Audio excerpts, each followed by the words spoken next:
Hi everyone, I'm Leon Thomas Lewick. Here's your political news roundup for Wednesday, February 12th, 2014.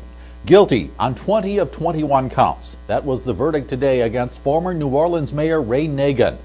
The verdicts were returned after about 6.5 hours of jury deliberations. The two-term mayor was convicted of accepting payoffs for city contracts, many tied to disaster relief during the aftermath of Hurricane Katrina.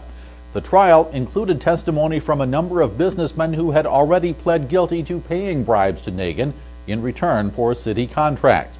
The prosecution said Nagin received more than $500,000 in payoffs of one sort or another. Nagin remains free on bond while he awaits sentencing. Federal sentencing guidelines indicate he could face up to 20 years behind bars. A bill to raise the country's borrowing limit and pay its bills has cleared its biggest hurdle. The measure was passed by the Republican-controlled House of Representatives Tuesday evening. The vote was 221 to 201.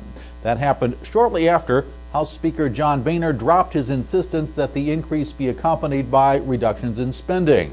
That move avoided another fight with President Obama, who had insisted there would be no negotiations and that a debt ceiling bill come to him with no strings attached. This so-called clean bill is now in the Senate's hands, where passage is considered likely. And score another win for supporters of same-sex marriage. A federal judge in Louisville ruled that Kentucky must recognize same-sex marriages performed in other states. District Judge John Hayburn ruled that the state's current ban treated gay and lesbian persons differently in a way that demeans them.